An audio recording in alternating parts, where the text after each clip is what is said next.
अस्सलाम वालेकुम नाज़रीन, आप देख रहे हैं राब्ता टीवी और मैं हूं आपका मेज़बान मोहम्मद सलाउद्दीन। आज हम टेक्सटाइल एशिया के एग्जीबिशन में आए हुए हैं। यहां पे आवाम की कसीर तादाद विज़िट भी कर रही है और स्टॉल्स भी लगे हुए हैं। यहां पे हम लोगों से मालूम करेंगे कि आगे इंडस्ट्री का क्या फ्यूचर है और टेक्सटाइल के हवाले से टेक्सटाइल चूँकि पाकिस्तान का एक बहुत बड़ा एरिया है जिसमें हम काम कर रहे होते हैं, तो टेक्सटाइल इंडस्ट्री आगे किस तरीके से चल रही है और आगे उसका क्या फ्यूचर प्लान है।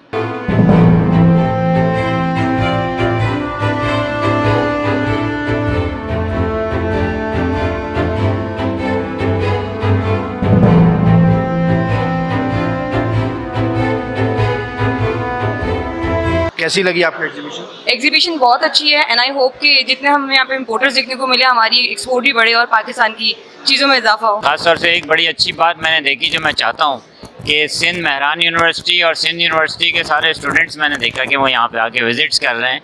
तो मेरा कहने का मकसद ये है कि हम लोग कराची में जो करते हैं तो हमारे पूरे सिंध के लोगों को इन्वाइट करके इनको यहाँ अवेयरनेस देनी चाहिए ताकि वहाँ के बच्चे भी जो हैं टेक्सटाइल और मशीनरी के बारे में जानें। अच्छी वेल ऑर्गेनाइज्ड और good opportunity for buyers and sellers और चाइना और टर्की से पार्टिसिपेशन है, that is also very encouraging for us. Trump जो है टैरिफ लगा रहा है, पाकिस्तान की टेक्सटाइल इंडस्ट्री के लिए कितना मुश्किल होगा?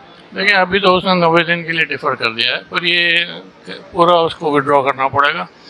पर हमें एडवांटेज ज़रूर मिलेगा क्योंकि फार ईस्ट, वियतनाम, ये सारे जो हैं, थाईलैंड, इन पे बहुत हैवी टैरिफ डाली है, निस्बतन हमारी कम है। बांग्लादेश को भी हमसे ज़्यादा टैरिफ दी है, तो पाकिस्तान को एडवांटेज तो मिलेगा। कुछ चाइनीज़ कंपनी डिस्कस कर रही हैं कि भी पाकिस्तान से मैन्युफैक्चरिंग करके भेजें, पर ज़्यादा एडवांटेज दुबई को मिलेगा क्योंकि वो सिर्फ 10% पे है। पाकिस्तान की कर लेगी, चाइना के लिए डिफ़िकल्टी है इस वक्त, लेकिन हो सकता है वो भी आगे इन लोगों की कोई ना कोई अंडरस्टैंडिंग हो जाए। लेकिन फॉर द टाइमिंग जो है नज़र जो आ रहा है वो चाइना से के हट के Cambodia, Vietnam, India, Pakistan, Bangladesh सबके लिए जो चाइना पे काम कम जाएगा वो यहाँ डिस्ट्रीब्यूट होगा। देखिए असरात तो तब तक नज़र आते हैं क्योंकि अभी जो फॉरेन अफेयर्स में देख रही हूँ, चीज़ें देख रही हूँ, तो उसमें काफ़ी सारी चीज़ों में पाकिस्तान को रिलीफ दे रहे हैं ट्रम्प, जो कि एकदम से तो टैरिफ उन्होंने 27% आई गेस लगाया था, एंड देन अब वो अब श्रिंक होता जा रहा है, नीचे आता जा रहा है वो टैरिफ। अभी इसमें कहना बहुत मुश्किल है, इसको वेट एंड सी वाली पोजीशन है। आई थिंक पाकिस्तान को इतना इम्पेक्ट नहीं होगा क्योंकि पाकिस्तान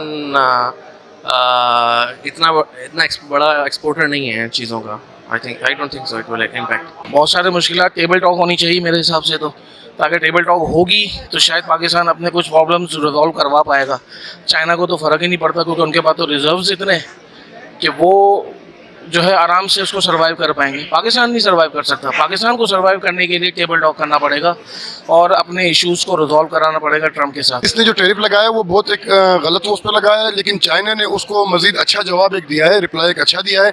तो हो सकता है इंशाल्लाह उसको यू टर्न लेना पड़ेगा, और अगर वो यू टर्न लेता है तो इंशाल्लाह जो हमारा जितनी भी मईशत है, जो टेक्सटाइल इंडस्ट्री है, वो मुस्तहकम हो जाएगी इंशाल्लाह। अमेरिकन टैरिफ का बड़ा इम्पैक्ट होगा पाकिस्तानी मार्केट के ऊपर क्योंकि 29% जो इन्होंने टैरिफ लगाया है तो ये बहुत ज़्यादा है।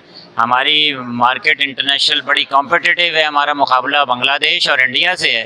तो इस सिचुएशन में हम लोग नेक टू नेक काम कर रहे हैं, जो भी एक्सपोर्टर हैं, मैन्युफैक्चरर हैं। अब अगर 29% हमारी कॉस्ट बढ़ जाएगी तो बहुत से ऑर्डर कैंसिल हो जाएंगे। मैं देख रहा हूँ कि कहीं ऐसा ना हो हमारी बड़ी बड़ी कंपनियाँ बंद हो जाए पाकिस्तान। यहाँ हम देख रहे थे कि बहुत सारी जो मशीन्स हैं वो पाकिस्तान मेड नहीं है, चाइना की और टर्की की है। क्या वजह समझ रहे हैं पाकिस्तान में मशीनें क्यों नहीं बन पाती?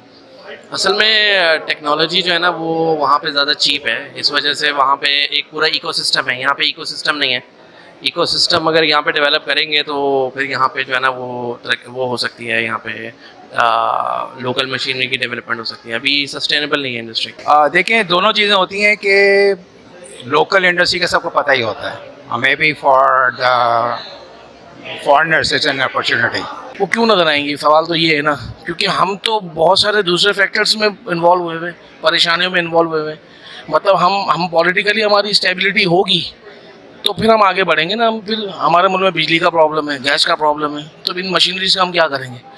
तो चाइना तो बहुत आगे, मतलब मैं कुछ मशीनरीज देख के निकला हूँ एम्ब्रॉयडरी के हवाले से, तो वो तो मतलब मैं कुछ हैरान हो गया कि इतनी फाइन क्वालिटी में वो आउटपुट दे रहे, तो लोकल प्रोडक्ट कोई क्यों ख़रीदेगा? ये एक बहुत बड़ा फैक्टर है। असल में इकोनॉमी और स्केल का मसला है ना। जितनी यहाँ बिक सकती हैं या एक्सपोर्ट हो सकती हैं वो क्वांटिटी वायबल नहीं होगी फाइनेंशियली। चाइना बहुत लार्ज प्रोडक्शन करता है, अब टर्की भी आ गया है। असासे नहीं है इतने हमारे पास, जिसे कहते हैं पैसा लगाने वाले नहीं है, तो ज़्यादातर चाइना से इंपोर्ट्स आ रही हैं। काफ़ी सारी मशीनरीज कंपनीज को मैंने देखा है, रॉ मटेरियल भी चाइना से ही आ रहा है। आई गेस कि पाकिस्तान को एक्सपोर्ट फील्ड में आना चाहिए। ये बड़े दुख की बात है सर। वैसे मैं ये जानता हूँ कि गुजरांवाला में और 2-3 जगहों पे बड़ी मशीनरी बन रही है, और मैं पाकिस्तानी मैन्युफैक्चरर से ये कहना चाहता हूँ कि इन एग्जीबिशंस में आए हो। ऐसा नहीं है मशीन नहीं बन रही, मशीनें हैं, लेकिन यहाँ एग्जीबिशन की कॉस्ट बड़ी हाई है, जिसकी वजह से वो जो मैन्युफैक्चरर हैं वहाँ स्टॉल लेते नहीं हैं, और ज़्यादातर यहाँ इंटरनेशनल लोग आ जाते हैं। तो ज़ाहिर सी बात है जो आपके सामने आएगा तो वही बिकेगा। हमारी लेबर कॉस्ट ज़्यादा है, हमारी एनर्जी कॉस्ट ज़्यादा है, ठीक है। इस लेबर कॉस्ट और एनर्जी कॉस्ट के साथ आप मार्केट में कम्पीट आज के दौर में नहीं कर सकते हो। Simple is that.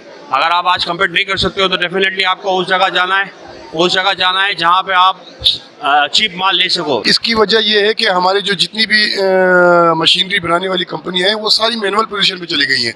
हमें इसको इस यहाँ पर लाने के लिए हमें खुद मेहनत करनी पड़ेगी।